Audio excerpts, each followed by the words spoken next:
All right, so after 9 years of traveling around the world, coaching people just like you on how to communicate the value of what you do, why you do it, and why anyone should care, I know one very important thing. Most of you cannot tell people what you do in one powerful, memorable sentence. You probably need 2 or 3 or maybe a half an hour before they actually get it. And I'm here to suggest to you that if you can't put it in one sentence, you may never get to the second sentence. Because they say, oh, you make a social media networking platform for golfers? Oh, yeah, okay. Oh, you do big data analytics with 3D dashboards? Well, so what? The investors you're talking to have heard those things over and over and over again. And if you're not doing things to stand out, to be more memorable, then you'll get lost in the noise. Do you want to get lost in the noise? I don't think so, because if you came to this talk, you probably are looking for ways to rise above that noise. And I am here to give you some of those tools. This is a practical talk. I'm going to talk for maybe 20-ish minutes, and then we're going to use the rest of the hour to try it out. This is a lunch and learn and work. You got a free lunch? I'm going to make you pay for it now. All right? Here we go. Unfortunately, most of you cannot stand up in front of a group of investors like you and say, ladies and gentlemen, we have discovered the cure for every cancer known to mankind. Do you want to know more? I mean, if you knew anybody that was involved with cancer, you'd want to know more. You would, but most of you can't say that. So we need other ways for you to communicate what you do. Now, if you have something that powerful, that literal, go ahead and just say it. You don't have to beat around the bush as some of you are doing. Okay, because you don't want to exactly tell somebody what you're doing because it sounds like what Dropbox is doing, or it sounds like what Trello is doing, or it sounds like something else somebody else is doing. So let's begin by taking you back to 1963. True story. President John F. Kennedy was touring NASA in Cape Canaveral, and he stopped the tour and he walked over to a man standing on the side of the building, and he asked the man, "What do you do here at NASA?" And the man looked up at the president and he said, "Mr. President, I'm helping to put a man on the moon." Now, here's how most entrepreneurs try to answer a question like that when an investor asks you, "What do you do? What does your company do?" They say, "Oh, Mr. President, I'm the head janitor here. I've been here for 22 years, haven't had a sick day in all that time. We have 18 vehicles in our system, and we have blah, blah, blah, blah, blah, blah, blah," until the person falls asleep with their eyes open. I don't want you to end up in that situation. All of you, whether you just have an idea in mind, or whether you have a product that people are actually giving you money to use, or a service, you need to be able to tell people what you do with a powerful sentence, something like, "We're helping to put a man on the moon." Metaphorically, all of you are doing that. You just have to figure out, what is that statement? We need to elevate, we need to abstract a few 100,000 feet or kilometers up, then look down and see what you're doing. And now I want to give you the tools to help you get to that one line. Ready? Here we go. Any questions? All right. I'm going to give you what some people call the red box method now. I promised myself when I started this business I wasn't going to come up with yet another methodology for people to use, but I needed a metaphor. So I needed a picture to illustrate my metaphor of a toolbox. So right now I'm going to give you 5 tools that you can use to come up with this one sentence that describes to people what you do so that they do this rather than this. Which do you want people to do? Lean in or lean out? Lean in. So the only reason my clients call it the red box method is because I chose this picture, high resolution picture of a red box. So whatever, call it what you will. But this is a formula more than anything to help you remember 5 tools. I'm only going to give you 5 of the 9 tools that are in here today because we only have a few short minutes to work together. The others are not that important to the one sentence anyway. Here we go. In the land of startup world and ecosystem of telling people what you're doing, what does this stand for? BP stands for not a person, it stands for what? Come on. Value proposition. Thank you. Now your value proposition is one of the most important things you need to iron out in your businesses. The problem that most of you that have in your brains is you think that you only need one. Truth is you might need 3. You might need one for an investor who you want to impart your value in one way. Yet to a customer, you might want to tweak that sentence a little bit so that you're not using terms that apply to an investor, but more to a customer. And then you might need a third value proposition when you meet somebody out on the veranda over here of a lunch and they say, so what do you guys do? You don't know if they're a customer, you don't know if they're an investor, but you still have to answer the question. You can't say we're in stealth mode. Can't tell you. Anybody that tells you that, in fact, you'll never find anybody in this building that will tell you that because they don't allow people in here that do that. It's not a way to run your business. At least I think that you don't allow anybody in here that does that. So the truth is we're always communicating our value to people, and we call it this value proposition thing because we need a label on it so we can identify something within the lean startup, and also an investor will come up to you and say, so what's your value prop? If you don't have a good answer, you're dead. Forget it. You're done. They're going to look for the next person they want to talk to. The problem with value propositions are they're too complicated. And the long ones take too long to get through. So, do you know the name Steve Blank? Many of you probably know this name. He's the grandfather of the lean startup. Eric Ries was his student. Yeah. So he got sick and tired of people going blah, blah, blah, blah, blah. And then he'd say, what do you do? I still don't get, and they go blah, blah, blah, blah, blah. I still don't know what you do. So he came up with a new value proposition format that I've been using now with my clients for about 7 years. It's a beautiful way to take whatever value proposition or propositions that you have and boil it down into one sentence. Here it is. We help X do Y by doing Z. You fill in the X with who you help. You fill in the Y with what you do. You fill in the Z with how you do it. And now you have your value proposition, or a value proposition that you can use with a designated audience. Okay? Now, if I asked all of you in the room right now to come up with a value proposition based on this format, I want you all to break the rules. I don't want 80 of you, which it looks like we have in the room here, to come back and say, we help, we help, we help, we help. That's ridiculous. Some of you reduce, some of you improve, some of you decrease. Right? Use the word that applies to your business. And the one thing that Steve doesn't talk about here that I've heard investors complain a lot about is, before you actually tell me this, in front of this, what is it? Is it a mobile app? Is it a platform? Is it hardware? Is it an IoT device? Is it a pill? But what is it? So we make a mobile app that helps people, blah, blah, blah, blah, blah, blah. Okay? So you don't have to put that we make a mobile app in the front, but investors like to know that. They want to put you in a bucket. Are you software? Are you hardware? Are you services? You know, what are you? Okay? What's the one part of this you can leave off? You can leave off who you help. Right? That's not that important. You can leave off how you do it, because if you do a good job in telling people what you do, they might just say what? Look, you're smiling. What would they say? How do you do it?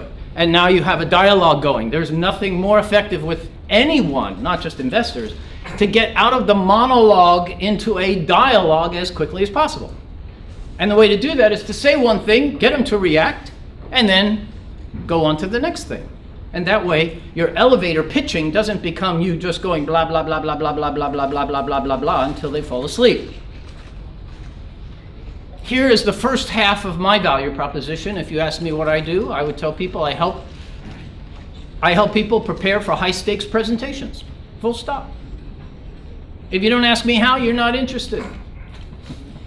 So I don't need to tell you how. But if I was in a room with a bunch of, if all of you were pitch coaches and mentors like that, and somebody said, Nathan, what do you do? I would say, I help people prepare for high-stakes presentations by rehearsing them as if they were performing in a Broadway show. And I see some smiles on the faces in the room because I know what you're feeling right now, because when you think of going to a Broadway show, you say, oh, boy, I'd like to perform like they perform. And that's exactly how I want you to feel when you hear me say this. Most people say things and they don't realize that people are going to feel something, or they don't even think, what should I say so people feel something? They just say something in hopes that people feel something. But you can get people to respond, and I'm going to give you the tricks to doing it right now, so you can see what I did in my sentence. As you travel around the internet and you look at marketing materials and you listen to the news and you read newspapers and whatnot, when you see somebody else's value proposition and you like it, or it's intriguing, or it's interesting, or it's memorable, write it down, copy it, paste it into a file in your cloud somewhere, and start collecting them. Because when you need to go sit down and come up with one of your own, it's a whole lot easier at looking at about 150 other people's than it is to try to scratch your head and say, oh God, no, we needed a value proposition. I need examples. So the more examples you have, the easier it will be for you to come up with your own. My file that I've been collecting over 9 years now, it must have 1,200 value propositions in it. People have been asking me to publish it, but not sure if I want to do that quite yet. So look at this value proposition. If I was Bid Sketch, and by the way, your value propositions aren't just something you answer to an investor when they say, what's your value prop? They go in the headlines of the brochures that Plug and Play hands out at the expos too. That one line when people sit down and they start reading through, okay, who are the 60 companies I'm going to see today? And they start reading through those lines. Are they going to read a line that says, we help put a man on the moon? I don't see too many of those. And some of you are probably saying, well, it's too gimmicky for me. Well, you know what? I'm just about helping you rise above the noise and get people curious about what you're doing. If it's too gimmicky for you, you can go ahead and be literal. But if you're literal and people don't respond, then we need to work on something else. So if I said to you, we create professional client proposals in minutes, you might want to know more. If somebody at a networking event or at lunch, or I fall on their website, all of this information is above the fold. If I need professional client proposals, I'm going to go below the fold to find out. Now there's 2 words in this value proposition that make it stand out among all the other companies that do professional client proposals. What are those 2 words? In minutes. If any other company does professional client proposals in minutes, they have to say, we do too. We do it in minutes also. Or they have to say, we do it in seconds. Right? It's the Geico commercial. You know, 15 minutes, we'll reduce it by 15%. Now you're seeing other insurance companies coming out and saying, we can reduce it in 10 minutes. So they start battling on things like that. So what I'm just trying to point out is, sometimes your value proposition doesn't need any fancy words in it. It just needs another word or 2 to up-level the impact of what does it mean when I say, we create professional client proposals. Well, so what? We do it in minutes. I want to know more about that. Okay? This you've never heard before. I know this for a fact, and all of you out there in video land, I know you've never heard this before because I made it up myself. The only problem is there's no app to download, so I can't monetize it. Anyway, this tool will help you figure out all the value that you provide as a company with your product and your service. It's called a value proposition matrix. All it is a spreadsheet. Okay, you all know how to do a spreadsheet, right? So your X labels in your spreadsheet are who gets value from your product or your service, okay? And you might need one of these for each product or each service. You might not be able to condense everything onto one spreadsheet. Along the column labels, you list all the values that you supply. What is an example of a value that you provide? We cut costs. We increase revenues. We save time. You know, all the things that people are buying your product or service for. They're not buying your product to have a product. It's the old, I don't buy a drill to have a drill. Right? Although some of you might. You might. You might buy a drill because you want to buy a drill. But the rest of us, we buy a drill because we need a hole. Right? Okay. So list all the values. And then inside each of the cells, you list how you provide this value for that who. And you do it over and over and over until the whole spreadsheet's filled in. If you have more than one way that you provide value for that who, then write them all in. And by the time you're done with this, you will look back and say, wow, look at all the value we have. Because what most of you get stuck in is you pick one or two values for one or two who's, and then you leave all the rest of it off. When in fact, you have so much to offer. And over the years, I've had people tell me that they actually bring this chart out with investors. They thin it out a little bit, but it's an easy way to convey all the value in one picture, and they actually are using it with their clients as well. I don't know exactly how they're doing it with their clients, but I'm a little bit, a tiny bit OCD, like 0.0001% OCD. Like, this is not done to me. But you might never have anything to put in these blocks. Why? Why not? Anybody want to take a guess? You might not have anything ever in here because you don't provide that value for that who. It just doesn't make sense. So for me, I would cross them out. And then I know, okay, I'm done. Otherwise, every time I would look at this, I get stressed out. Sorry. Maybe you wouldn't. Okay, so that's tool number one. I have 4 more to give you, all at the same time. They're very easy. In fact, these are so simple, you already know what they are. But once I remind you of what they are, you'll see how powerful they can be when you need to boil down to one sentence what you do in a way that compels people to ask for more information, to get them curious, to get them intrigued. Okay? So it starts with the value proposition, but then we can drop that off if we want and use one of these, or you can use the value proposition in conjunction with one of these. Any questions? Here we go. The first one. How many of you have been on this airplane where you get to feel microgravity or zero gravity? You know, where you get to do this, or this, or this? It's only about $10,000 for a ticket. Anybody want to go? Oh, first of all, anybody been up there in the room here? Nobody? Anybody want to go? All right, for those of you who have your hands up, you can put your hands down for a second. I'm just curious. If I had to ask you right now, what do you think it feels like for this person and all these people that are literally weightless without being in space? They're weightless. What do you think they feel in their bodies? What do you think it feels like? Not a feeling in the head, but a feeling, a physical feeling that we've all had on Earth. What do you think it feels like? I guess. Water. Water, being in water, scuba diving, floating. Anybody here not been in water? You probably don't want to raise your hand. I shouldn't ask that question. Sorry, don't raise your hand. But that's exactly what it feels like. And I've talked to 3 people now who've been up there, and they say, yeah, it feels like that.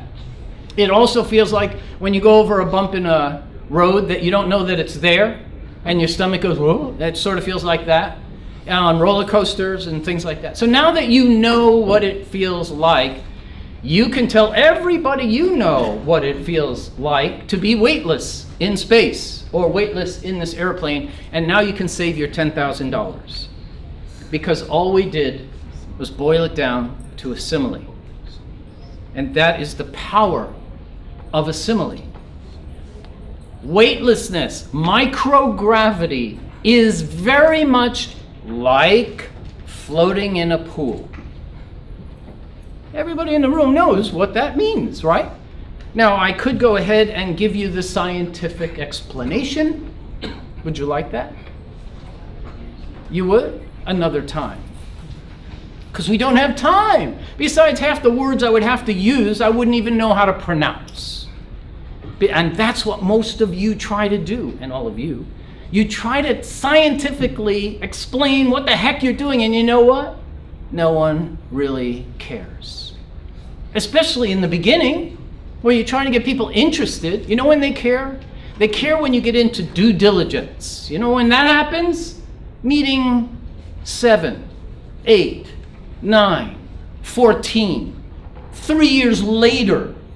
But in the beginning, you just want to give people reasons to not only remember you for what you do, but remember everybody you touch, they have networks too, don't they? And they need to be able to tell other people what you do if they want to share what you do with other people. So it's not just about you getting yourself straight, it's about you getting yourself straight so that other people can be straight too. Tool number 3. Oops. We have to join back. Tool number 3 is A. And I'll just play this so you can watch it while I talk about it. Whoop, that's a little bit loud. There we go. Okay, so I asked the CEO many years ago, what do you do? And he said, Nathan, I'm the CEO of Maverick Surfboards. We do for surfing what the chairlift does for downhill snow skiers. He stopped. He said, you know, the problem with surfing is 95% of surfing is this. Well, we built an electric surfboard that you have a little wireless controller that goes on your thumb. You press the button and it engages the motor to let you get out to the wave you want to surf or ahead of the wave you want to surf. And now you can have a whole lot more fun surfing instead of using your arms. You might think that's crazy, but not if you're a surfer. So when he said, we do for surfing what the chairlift does for downhill snow skiing, he was using an analogy. Now the thing is, you already know these things, but you forget that a simile and analogy are very powerful tools to bring out again in your businesses. A simile is all you need in most cases. You know what? Many of you probably have some very complex stuff to talk about, don't you? Some of you probably have PhDs. And you've been doing what you're doing for so long, but yet you meet an investor who may not have any clue about what you do, and you try to scientifically explain to them what you do. It isn't going to work, folks. You must go to things like similes and analogies, or you're going to lose your audiences. He could have said, we make electric surfboards. Are you excited to know more? Maybe. And now for the third. And, the fourth tool, which is M. This is my favorite because it is one of the most powerful. About 5 years ago, a guy jumps up on stage. He has 7 minutes to present, and he says, ladies and gentlemen, I'm thrilled to be here to share with you our machines that we build that turn water into money.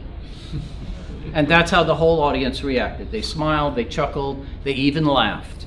Because wouldn't you want to see a machine that was built that turns water into money? Wouldn't you get a little curious about something like that? Of course you would. So right up on the screen, he puts this video. And right in front of everybody, he says, this is a machine about 1 meter, about a yard long.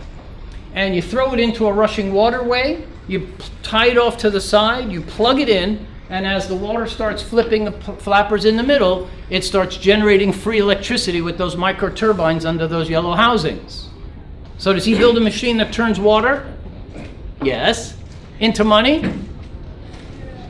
Some of you are going, yeah, no, I don't think so. But metaphorically, he is, and that's what the M stands for. Using a metaphor can be the one most powerful thing that you can say to anyone. 4 or 5 years later, I still run into people who were at that presentation in San Francisco, and I always love to say, what's the one presentation, or what presentation do you remember from that day? And without hesitation, they say, oh, the guy that builds a machine that turns water into money. Now, building a machine that turns water into money has nothing to do with canal turbines, does it? But if he stood up there and said, ladies and gentlemen, I'm here to show you our canal turbines. Go to sleep. Go back to doing your emails, because I don't need one of those. And what the heck is a canal turbine anyway? But if you want to buy one of these things, you have to Google canal turbines, right? You can't Google a machine that turns water into money. Although by now, because I've been telling this story so long, Google maybe will pick up on that. Maybe Twitter, who cares? And tool number 5 to wrap this up is E. Sometimes when we tell people what we do, they still we need to give them something else. Does anybody want to take a guess as to what the E stands for?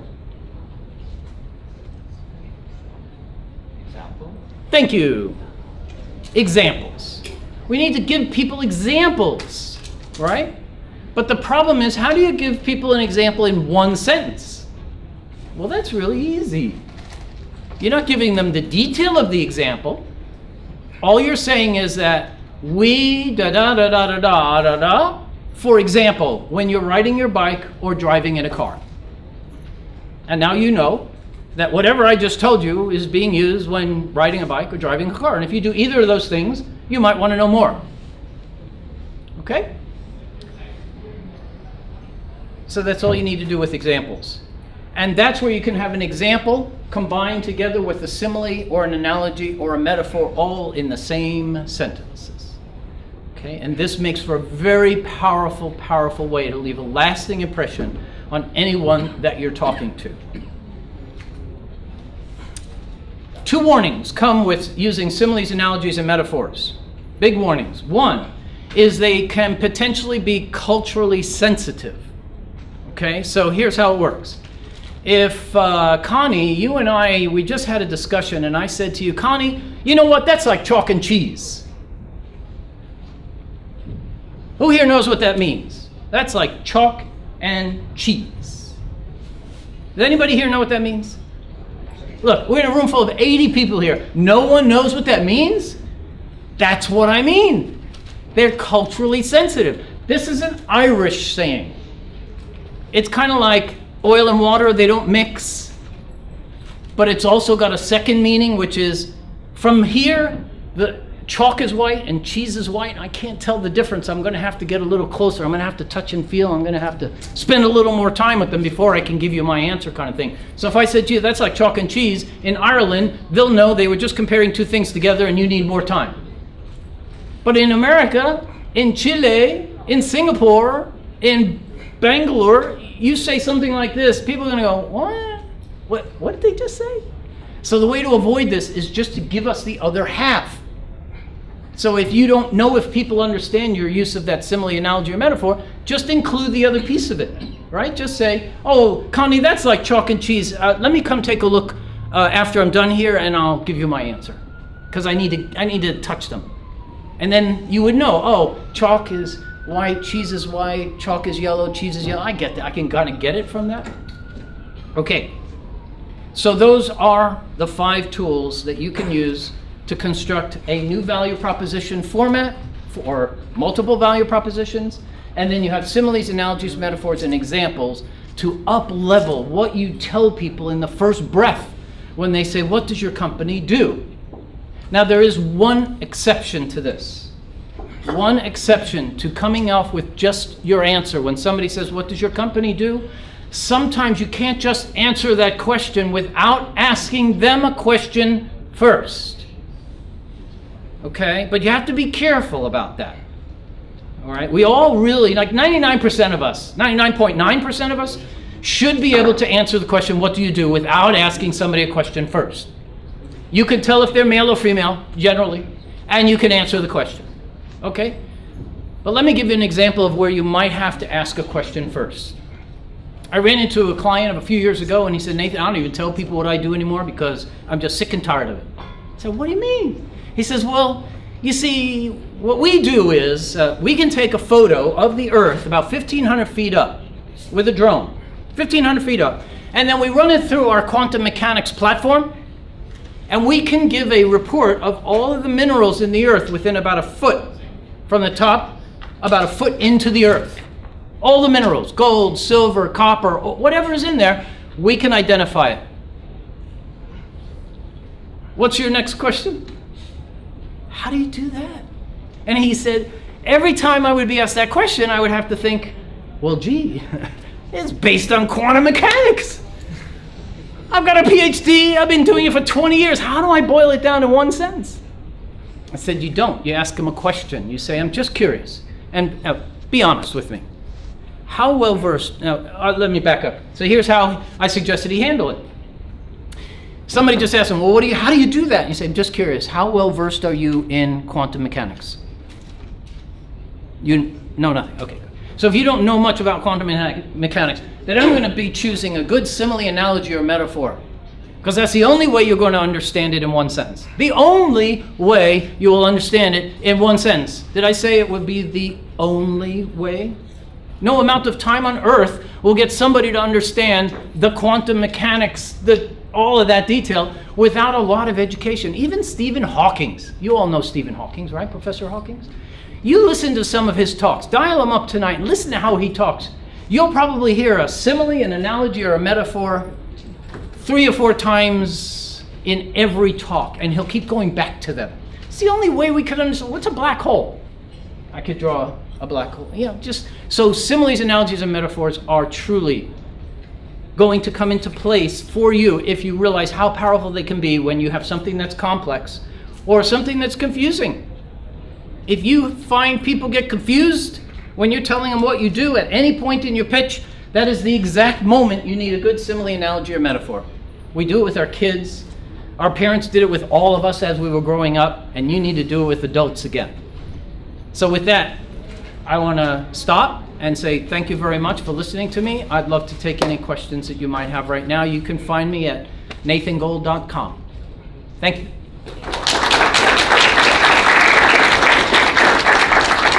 Thank you. So we have 20 minutes. You are obviously free to go, unless, Connie, you want to make them wait and earn the lunch.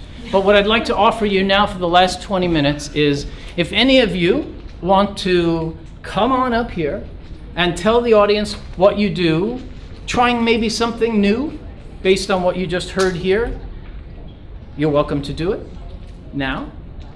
You could come up here and tell us what you've been telling people you do, which is probably a little bit boring or a little confusing, and we can all work on it together for a couple of minutes here and see how this all works. Or the third option is, if you want to get a little sun, you can just contact me at nathangold.com and I'll help you, because I'm a friend of Plug and Play, no charge. Are you overwhelmed? We need one person. Yes. Hi. Hi. What's your name? Adela. Adela? Yes. Okay. Is she in the camera? Yeah. Okay, so Adela, are you going to try something new, or are you going to try to tell us something that you've been telling people? I will try something new. Please feel free. So we help people make and launch their iPhone apps in 2 months. Okay. That's it. Okay, we say it one more time. We help. We help people who doesn't understand coding to make and launch their app in App Store in 2 months. Okay, what did she add to the second one? If you don't understand coding. You left that out of the first one. Yeah. So the first one was a so what to me. It was like, oh, well, okay, so what? Yeah. But when you told me how, that little bit of the how in there, Mm-hmm. that part of it added much more depth for me. What about you in the room? The second one worked much better, didn't it? Do you want to say it one more time just so you have it in memory, or you have it? I have it. Well done. Thank you. Okay. It's really that easy. So who's next? Come on.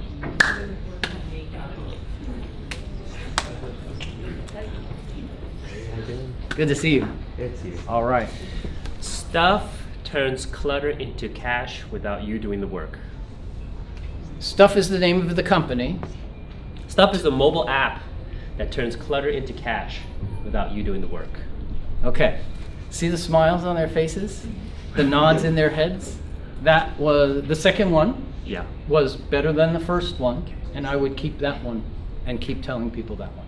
So how many of you want to know more about that? That generated some curiosity, right? Because we all have clutter, right? Yeah. We all want to make money. We all want to turn that clutter into something rather than just putting it on the street, unless you want to donate it. Well done. Thank you. All right. So, see, it's not that hard. What's really hard is coming up with the right words, and it does take some testing and validating with people in your team, as well as people that you know. I call them friends. The people you want to test these out on before you go test them out on, like Saeed and Ali Reza and the other people in this building, is you want to go out and test them on your, I call them F cubed. Friends, family, followers, and really friendly funders. You know, the people who, they probably won't invest in you, but they're friendly. We all need those kind of people in our lives. That's why you should always make friends with investors. Always make friends with investors, even if you know they will never invest in you. They're in enterprise software. Just make friends with them, because if they like you, which to me is the bottom line, if people like you, they will want potentially offer help. And to me, investors are full of a whole lot more than just money. They are full of a lot of help. And their networks, and their offices, and the people around them, they can all potentially affect your success if they like you. Any other questions? Any general questions? Anything to do with pitching at all? That's just all I do. Sorry, that's just pitching to investors, pitching to customers. Sure we don't have any other papers? Come on. Come on down. And yes, these are our papers. What's your name? Hey, I'm Rob. Hi, Rob. Lindsay. Hi, Lindsay. Oh, okay. He said your name. Oh, I'm like, that was really weird. You can read mine. I can read minds, yes. All right, so go ahead and So tell we us. had a question. You know, Thank you. so we thought of maybe piggybacking on another brand. So Okay. our quick one would be a collaborative Snapchat. We're a collaborative Snapchat. Show of hands. How many of you use or know what Snapchat is, please? Big show of hands. So you've lost 10-ish% of the room. That would probably work around here. What about instantly sandwich videos with friends? Instantly sandwich. Super interesting. Collaborate with video. Yeah. Well, say it to everybody. We'll come Instantly to an agreement on what you want to say first. Collaborate. collaborate with friends videos. Well, now you're. Now it's Collaborate sort. with your friends. Make videos and collaborate with your friends. Make videos and collaborate with your friends. Okay, does that mean I get to make videos Oh, and then I yeah, go? oh, around? we got Put another spin on it. Hello, I'm Nathan. I'm Philip. Hello, Philip. How about social video production in the palm of your hand? Instant social video production in the palm. Instant social video that? production Yes, in the that palm works. of your hand. Now we're getting somewhere. See what Right. happens when you put 2, 3 Does heads- anybody understand what that is? You know what? Wait. It doesn't matter if they know what buyer. it is. It matters if they want to know more. If they're curious. Does it generate curiosity, yes or no? Yes, hands up. You got it. All right. Keep going with it. Take it. Well done. Well done. So I want to bring up a point, and I was hoping it would come up. If not, I would have finished with it. Is that what was just done? What Rob and team did is very dangerous. The first thing that you say, if you say we're the Airbnb of chairs, we are the Yelp for home care. Or, you know what the third one is?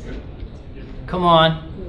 We're the Uber, but for window shades. You know, or whatever it is they're equating it to. So Wall Street Journal did an article, I think it was last year. What are the top technical references that entrepreneurs use when they try to tell other people what they do? Uber, Yelp, Airbnb, top 3. So if you want to stand out, don't use those in the first sentence. In the first sentence. You can use it later on, those technical references. I actually had somebody years ago say, we're a little bit like LinkedIn and Facebook plus Quora. That's like what we do. Really? And that was when Quora was like brand new on the ears. We didn't even know Quora. What is that?